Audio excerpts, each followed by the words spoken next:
પંચમહાલ જિલ્લાના હાલોલ તાલુકાના પ્રતાપપુરા નજીક આવેલી શુભલાભ સોસાયટીમાં રહેતા વિઠ્ઠલભાઈ પ્રભાતભાઈ હરિજન દ્વારા ગત 8 માર્ચ 2026ના રોજ હાલોલ રૂરલ પોલીસ મથકે ફરિયાદ નોંધાવવામાં આવી હતી.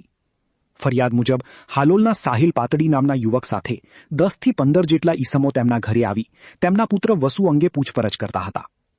ફરિયાદ અનુસાર તે દરમિયાન વિઠ્ઠલભાઈ ઘરે પહોંચતા ટોળાએ તેમની સાથે ગાળાગાળી કરી હતી તેમજ જાતિ વિષયક ટિપ્પણીઓ કરી તારો છોકરો ક્યાં છે, તારા છોકરાને જાનથી મારી નાખીશું તેવી ધમકીઓ આપી હોબાળો મચાવ્યો હતો. આ મામલે હાલોલ રૂરલ પોલીસે રાયોટિંગ તથા એટ્રોસિટી એક્ટ હેઠળ ગુનો નોંધી તપાસ હાથ ધરી હતી. અગાઉ પોલીસે મુખ્ય આરોપી સહિત અન્ય 2 આરોપીઓને ઝડપી પાડ્યા હતા, જેઓ બાદમાં જામીન મુક્ત થયા હતા. જ્યારે ભાગેડુ આરોપીઓ પૈકી ઇમરાન સલીમ મંસૂરી, તુફેલ ઉર્ફે ફુદીનો સલીમ લાકડાવાલા અને મુસ્તકીન ઉર્ફે મૂસો ઇમ્તિયાઝ બજારવાલાને પોલીસે ઝડપી પાડ્યા છે.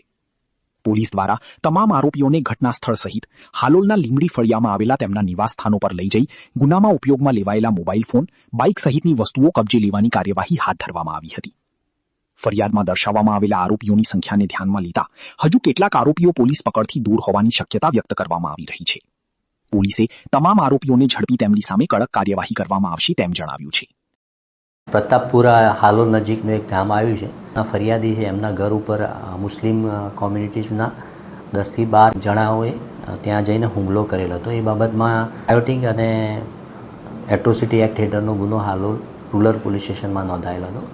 જે ગુનાના કામના આરોપીઓ હતા એ પૈકીના ઇમરાન સલીમ મંસૂરી, તુફેલ ઉર્ફે ફુદીનો સલીમ લાકડાવાલા અને મુસ્તકીન ઉર્ફે મૂસો ઇમ્તિયાઝ બજારવાલાને ગઈકાલે હસ્તગત કરી અને એરેસ્ટ કરવામાં આવેલ છે. એમણે આ ગુનાના કામમાં જે મોબાઈલ અને વાહન વાપરેલા હતા એ એમના ઘરે એમના બધા પ્રમાણે ઘરે જઈ અને એમના રહેણાંક સ્થળેથી મોબાઈલ અને 2 વ્હીલર્સ જે વાપરેલું હતું એ બર્ગમેન એ ગુનાના કામે કબજે કરવામાં આવેલ છે.